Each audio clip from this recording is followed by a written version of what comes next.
Hey there, guys, and welcome back to the MH Performance Podcast. I'm your host, Miles Harrison, and today we're going to be diving into a topic that's often oversimplified or misused: rep ranges.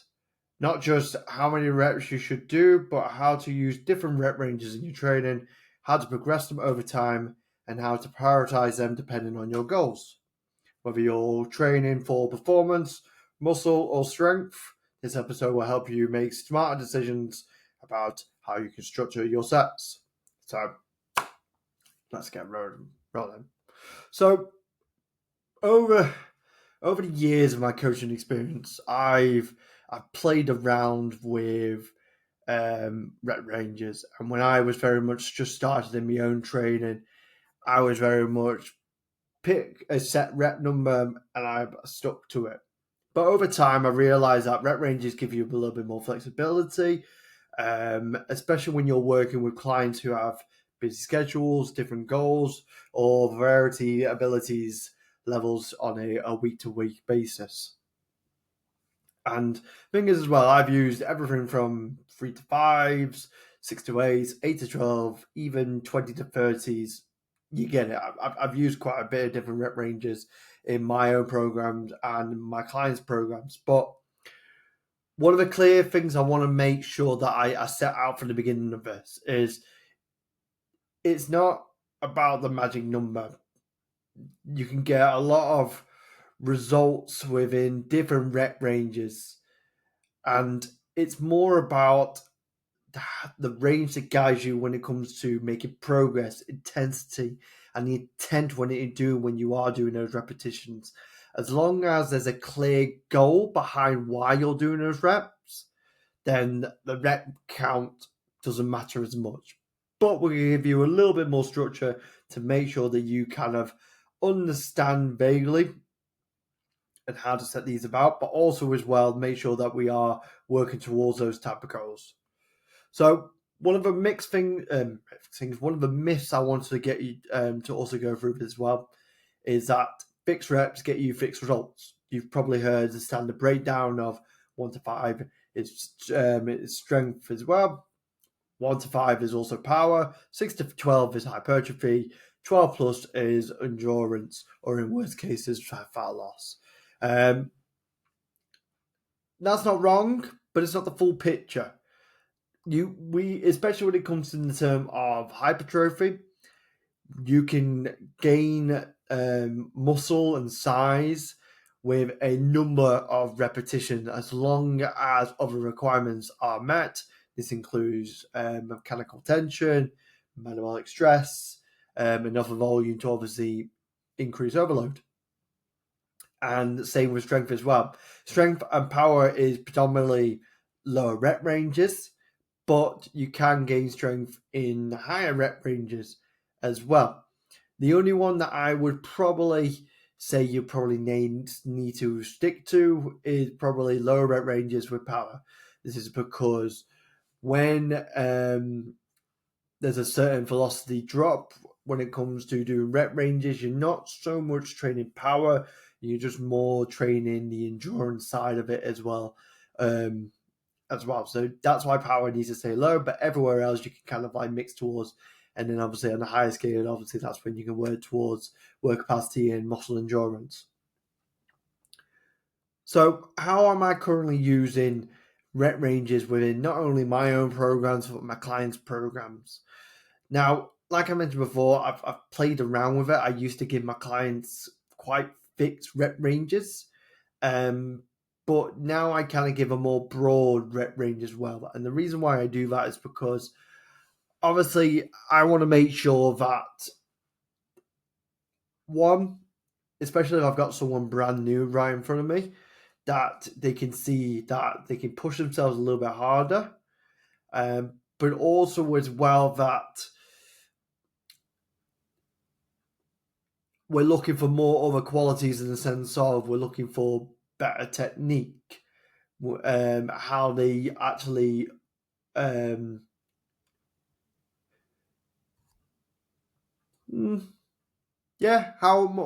more in the case of how they actually struggle as they go through the repetitions, what things tend to break down first. Also, as well, when we are using bigger ranges and higher repetitions as well, they're probably going to get a little bit more of a feedback when it comes to their own training. So that's why I like to use very rare ranges, and also as well, if they do progress within load as well, they've got a bigger scale to work within as well. I think when you start making that dead tight from the beginning, one, they fall short on some of the repetitions they could potentially go. So let's say, for example, if I just do a simple 3 sets of 6 to 8 repetitions, they might get to 8 and then that's it, they cap out. But they could easily go for 9, 10, 11, 12. So I like to give them a bigger range, mainly for obviously movement quality as well, but that's also the other reason as well.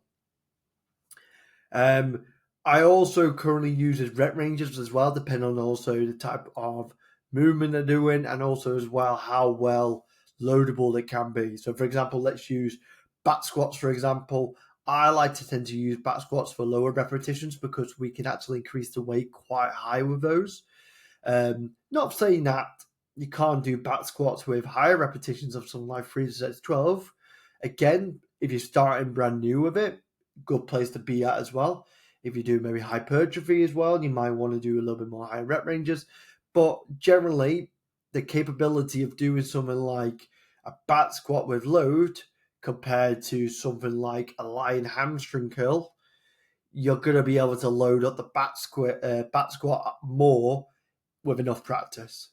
So that's why, for example, I might do something like, this is obviously an example, but something like 4 sets of 4 to 6 repetitions as well, where they can get a higher bounce of intensity multiple times within a session. And then something like go back to the lying hamstring curl for that program, I will generally keep that at the higher rep ranges as well, simply because of where it also challenges the muscle during its in itself as well, how it challenges the muscle, but also as well because it is more of a kind of accessory movement, a single joint movement as well. We're not probably going to be able to load it up that well, so therefore it's probably a little bit better if we do higher rep ranges when it comes to stuff like that.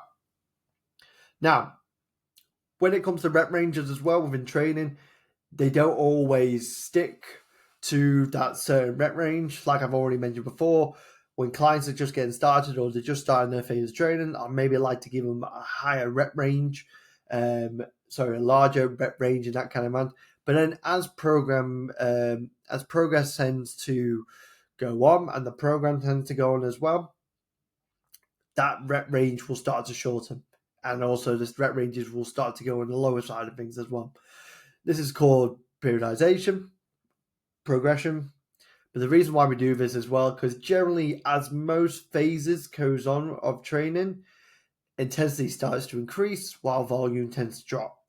And the reason why we don't go, right, you're going to include more weight and more repetition over time is because more likely that's going to lead to greater bouts of fatigue, which is going to break down technique, which means that we're not going to get the results that we want and progress is going to stall.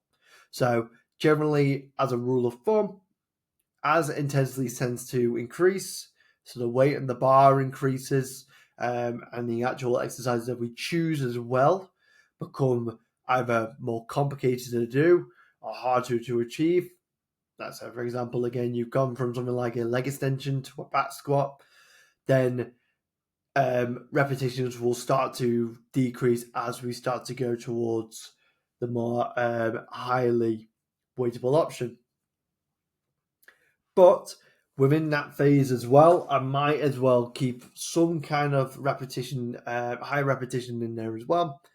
This is so when we've done like the kind of the main lift of the work as well, if we haven't potentially got the stamina to go and do that into our next lift, this is where higher repetitions can come into useful because it means that we don't have to push a large load, but we can get the volume that we needed by having a little bit higher repetition counts stuff. Now, do you always have to follow that format? Not really. You can generally have a complete phase, let's say, for example, a 4 to 6 weight phase of low reps throughout the whole thing. And that's that's perfectly fine. What I generally find with, especially if I'm working with people who are, again, like I mentioned before, busy schedules, they may be brand new to training, I find that starting them on a really high rep range improve their moving quality, their understanding of the movement, what muscles they tend to be using, and then as that skill is developed, start moving them towards lower rep ranges where we can increase the weight and also increase the complexity of the movement. That seems to be a really good way of formatting it. Now, I'm going to give you some kind of pros of why I think rep ranges could be really useful, and then we'll look into some of the cons as well. So the pros of using rep ranges is there's more flexibility than fixed reps, and especially on a day-to-day basis where maybe fatigue is higher on some days, this allows for, again, a little bit more flexibility. It makes progression a little bit easier to use as well. So you're not constantly just stuck at something like 3 sets of 10 for eternity.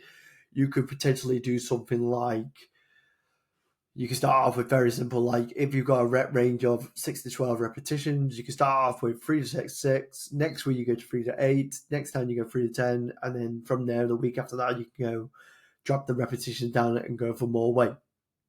Very, very simple progression model there for you can use. It helps avoid plateaus as well. So you can move up and down the ranges to stimulate adaptations. And also as well, you can use different rep ranges to challenge different systems, whether that's mechanical tension, metabolic stress, and so on and so on.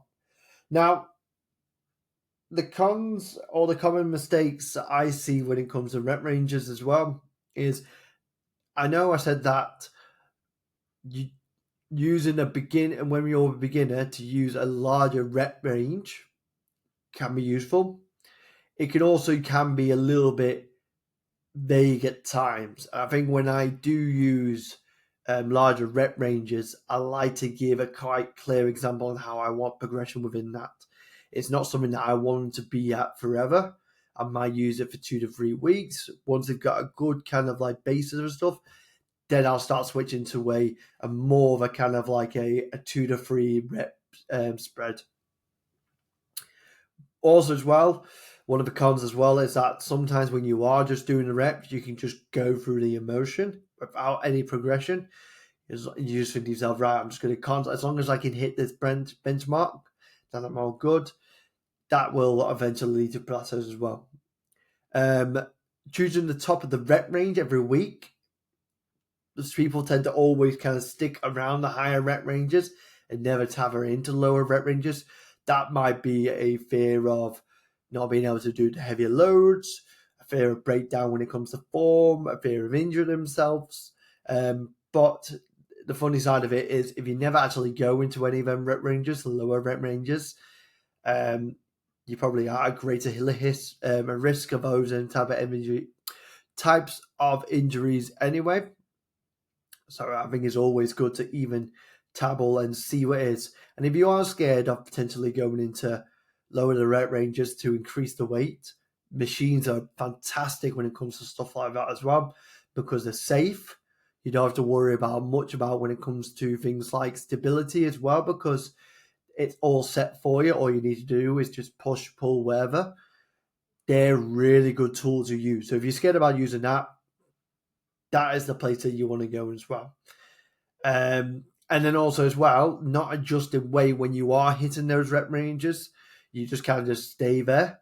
But I think if you are staying at those rep ranges as well, you need to try heavier loads as well.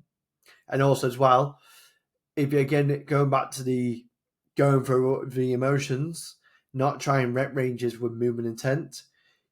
There's some exercises, like I mentioned before, where it's probably not as smart to go with lower rep ranges as well, just because, like I said, let's say like a lying hamstring curl is not a very loadable type of exercise. You can load it, but probably one of the bottlenecks of a lying hamstring curl is, by the time you try to get yourself into that short position where the heels are close to your bum, if you're loading it up, you're probably going to lose stability at the pelvis and the core before you get into any kind of like muscular fatigue at the hamstrings.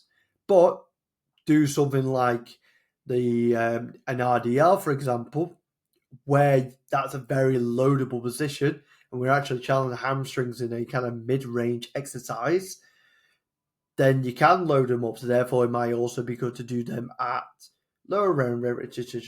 So to kind of base it down, big compound movements you could probably do at lower rep ranges and higher weights, and then more isolated stuff might be more favourable towards doing the higher rep ranges as well. So here's a kind of simple plug and play format you can try for your next couple of weeks within training, and also potentially in your own program as well. So when it comes to writing your program, obviously your first couple of exercises are going to probably be your main lifts. So these are going to be these are going to be your big compounds. They're going to be more technical. These are going to be the ones that you're able to load a little bit more.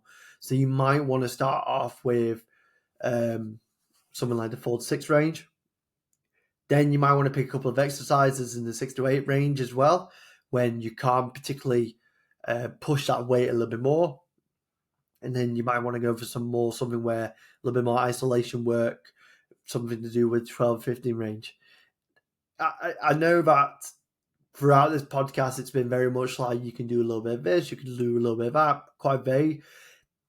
Don't overthink it. The main goal really is the intent, why you're doing those rep ranges, and over the long period of time, if you're able to increase load, if your technique's better, if you're only able to do more volume over a given time, that's it. If anything you've taken away from this podcast episode, that is it. Make sure that you are moving with an intent as well. But rep ranges are no numbers. They're tools to be used. So let's use them to create progression, guide intent, and prioritize the right qualities at the right time. So if you're unsure how to build this into your own program, or you want a plan that actually works long term, make sure you give me a drop me a message within my social media as well. And as always, if you find this episode that helps you, make sure you share it with people who need it as well. So yeah. So I hope you guys enjoyed this episode of the podcast. I actually think this is the longest episode that I've done. So yeah, we're just coming up to the 20-minute mark, which is good. Good. I'm starting to ramble on a little bit more. But yeah, hope you guys found this episode useful today. If you have any questions, drop me a message, and I'll see you all in the next one. See ya.